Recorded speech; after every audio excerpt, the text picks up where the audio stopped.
This is Delonica L. McDonald with AFTV5, and I just have a great introduction today. You guys, I'm sitting next to Mr. Muhammad, and he has came to join us here at AFTV5 today to enlighten our world. Okay, this is world enlightenment. Thank you so much for joining us today. Thank you for having me. Oh, I'm honored. The honor's all mine. Yes. No, we're honored. We are really, because we know that you're busy and you're doing events. And I know you come here today to talk about one of the events that you're getting ready to do this month. Yes. The 10 Commandments of Black Economic. Right. And but take a moment to introduce yourself to our viewers. Well, I am Brother Robert Muhammad. I happen to have the honor of serving as a co-chair for the Justice or Else local organizing committee here in the city of Austin. I am also the student minister of Muhammad Mosque number 64, the local representative of the Honorable Minister Louis Farrakhan in the Nation of Islam. And I'm excited to be here today. We're excited about the movement and continuing the movement for the platform of Justice or Else, and we're honored to be here today, and you know, we're here to have a good time. Oh my goodness. I'm excited about you coming because we talked a little bit off camera and you really shared so much information. I really wish we had time to talk to you all day. Like we need a whole day with you.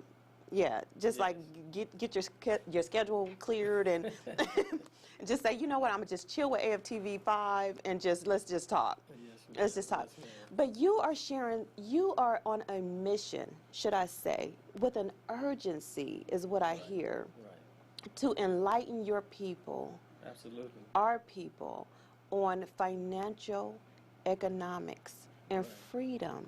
Changing the mindset. Where did this passion come from? I mean, you are oozing with passion. Where did this start?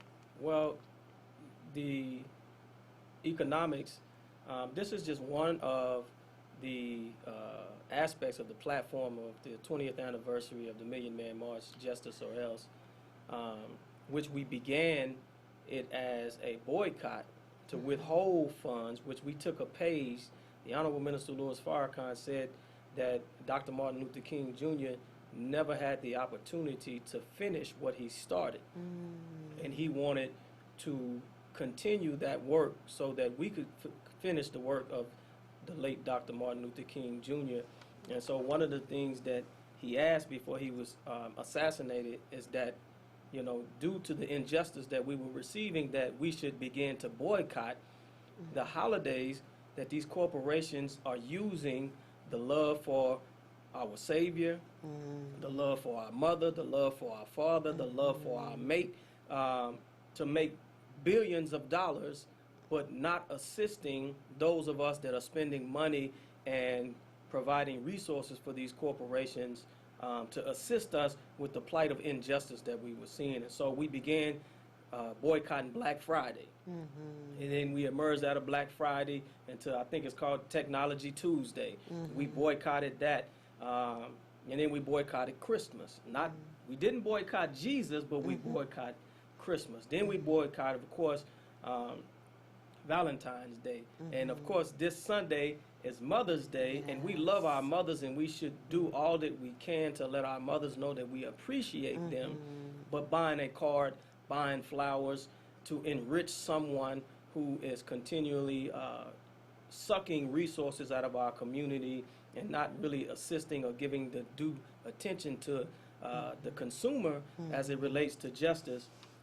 And so we're going to continue this aspect of boycotting, but simultaneously we want to participate in a boycott, which what has emerged out of this movement is young people are coming together to put together websites like the blackmall.com, blackwallstreet.com, and there are college students that are putting together, making hard copies of local black businesses where we can begin to spend our money with one another, and that the over now $1 trillion that we generate and we pull from the American economy, we can begin to keep it in our community for longer than 6 hours like other communities do. And so this began for me as a young man at the age of 16 and 17 years old, when I began to read the autobiography of Malcolm X.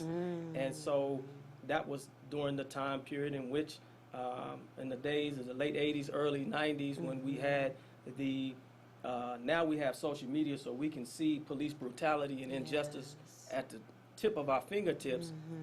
But at that time, Rodney King and the Rodney King verdict was the big thing. And I was in high school at the time, and my mother put something in me to have love for our heritage, who we are, and whose we are. And I believe that that was the foundation that began me on a journey, if you would, to begin to fight for freedom, justice, and equality for our community. And so the Honorable Minister Louis Farrakhan and his leadership helped me to avoid a specific path that was already laid out for me that would, of course, landed me, like many of our brothers, in jail or in the grave. And so that's where my passion comes from. Amazing. Oh, my. And so, Robert, you said this started for you at 16. Yes. At 16, most young men, I mean, they're not even thinking about life. Right. Period. And you mentioned how you were, studying and reading the book of Malcolm X.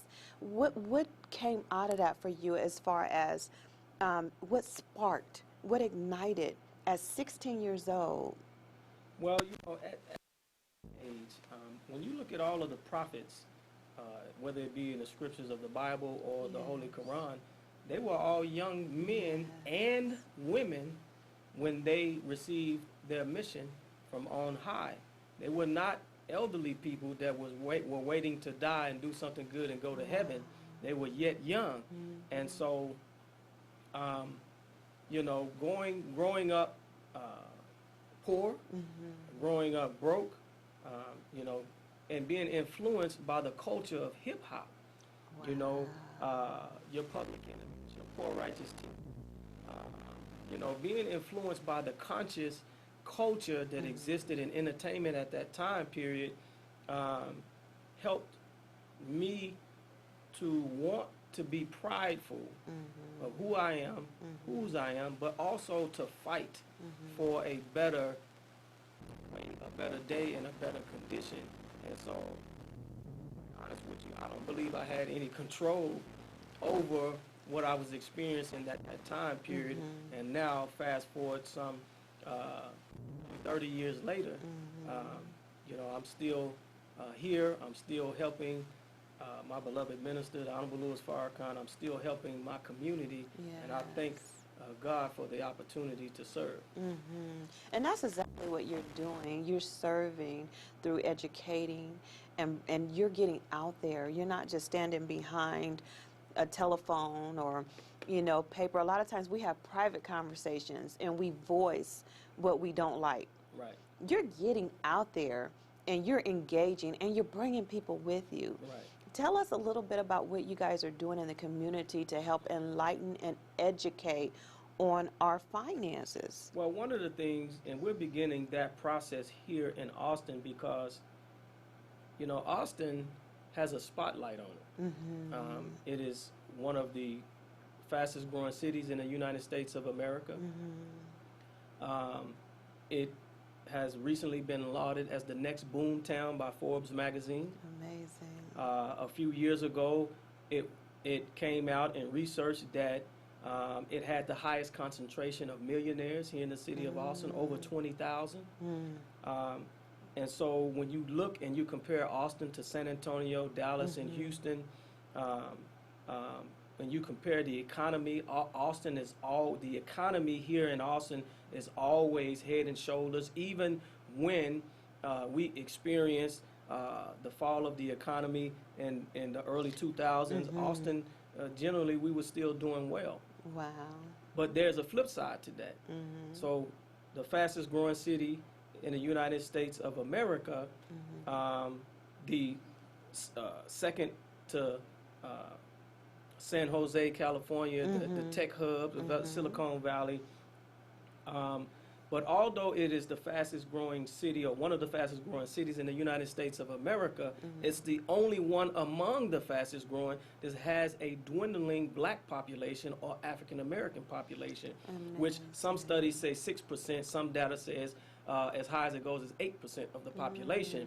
And so a study also came out that says that even though it's one of the fastest growing cities in the United States of America, it also is the most financially segregated city in the United States of America.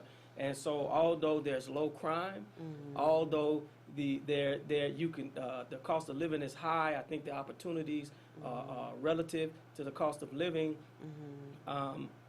But Austin has reached its apex of gentrification in the areas of 11th and 12th Street, that corridor there. Dr. Tang of the University of Texas just recently finished a study saying that in those areas from 2000 to 2010, that the population of Latinos had reduced, I think, over 40%. I don't know the exact numbers. Wow. The population of black people had been reduced by I think it was like 67%, but the increase of Caucasians or European Americans or white people between that time period in those areas that were traditionally known as the black community, there was a 400% increase. Amazing. So as the economic resources are being funneled into the city of Austin, as the opportunities are coming to the city of Austin, the next boom town in America, where does that leave the African American or the black community? How will we harness the resources that are coming into our city that we are helping to operate like it's operating? This is a city where we make up less than 8% of the population. We have a black city manager. We have a Latino police chief. We have at the head of the health department a black man. We have a black sheriff. We have in precinct 1 a black county judge, black county commissioner, black constable. You know, in many high and key positions, we are represented, yet we make up less than 8% of the population. And so when someone like David Joseph gets shot down in a city like this, that is a call to arms, in my opinion.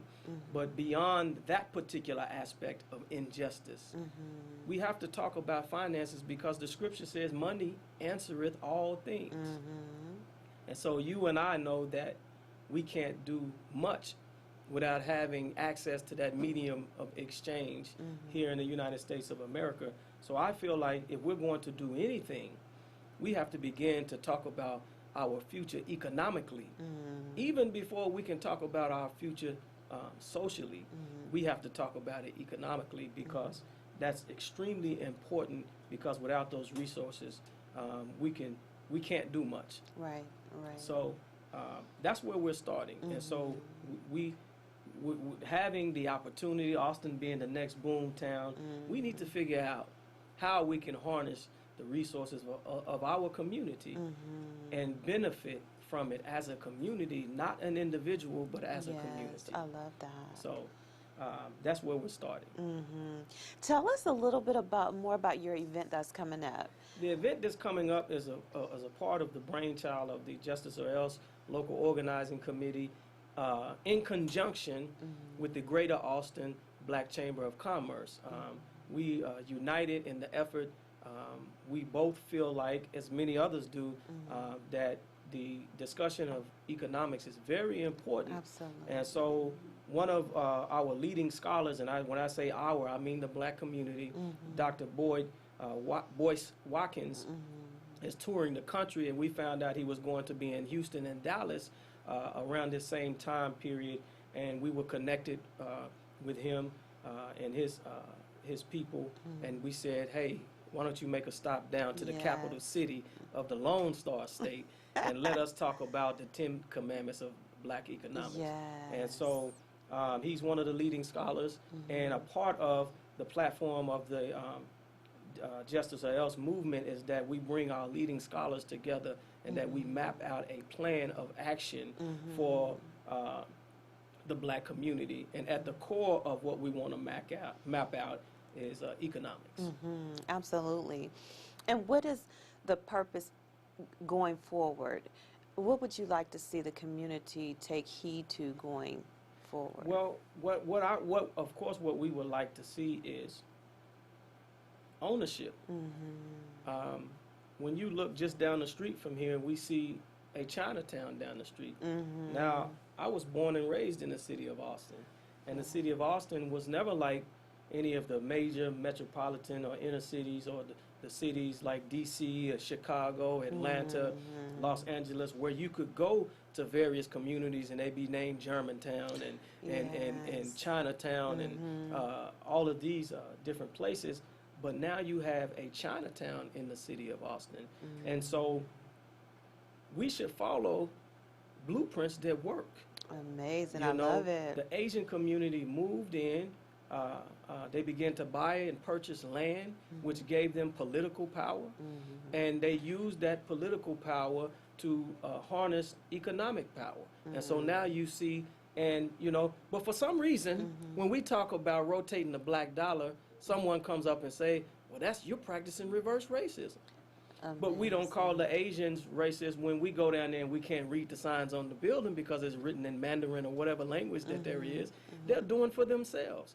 And all human beings and all organisms that exist operate from a nature of doing for self and self-sufficiency, except the black man and woman in America. And we have to shake off that legacy and begin to practice doing for self. And so that is part of the goal. So we can cry about gentrification, but it's at its apex in Austin. We're being moved out to the eastern part of Travis County, the northeastern part of Travis County, and right now I believe we make up about 20% of the population of Pflugerville. Why not begin to buy property there and begin to make that city our very own chocolate city? Or began to make Del Valley, as one of our brothers had the idea, our very own chocolate, or at least milk chocolate city. But let us begin to forge a future for ourselves and for our people. And guess what? Until we have ownership of land, we won't really have power, and we will, the scripture says, study the ant, thou sluggard. Well, why should we study nature like the ants? If you walk outside right now and step on an ant bed and destroy that mound, they don't come outside the next day and pick it and say, God, what we want, ant power. They begin immediately to rebuild what was destroyed. And when you look at the ant, when they go and find resources to replenish the nutrients that they have expended through building, you see them leaving a trail of crumbs so that the other ants can go and get the same nutrients. When they are trying to cross a body of water, there are a specific group of ants with a specific rank structure that will drown themselves, and their bodies will become a chain link for the other ants to walk across to get to safety so that they can build another colony. And so what if we were like the ant? What if when injustice happened to us, we didn't go out and picket, and we didn't go out and boycott, and we didn't go out and sit in and pray in and do die-ins, but what if we decided we would continue to keep our money and build even harder and even faster for the sake of our community, for the future of our children? Then we would be much further than we wouldn't even be having this conversation that we're having today. Wow, yeah, we would. We would be having a different conversation about money. Yes. How to capitalize, how to grow. I love it. I really love it. I think that a lot of people should come and get behind your event. Before you share with us more details of how people can come apart, can you look into our cameras and tell our viewers just a word of encouragement concerning their finances? Well, I would say this, that we should begin to operate. We should begin to take, in our small community, 6 to 8 of us, was a man who wrote in this illuminating book entitled Message to the Black Man under his economic blueprint, which is being taught right now by the Honorable Minister Louis Farrakhan and many of his followers and many of those that are just united for justice, that we should take 6 to 8 of members of our community to have knowledge in a specific field and begin to build. Stop wanton criticism of black business. And he also said we should study the white man.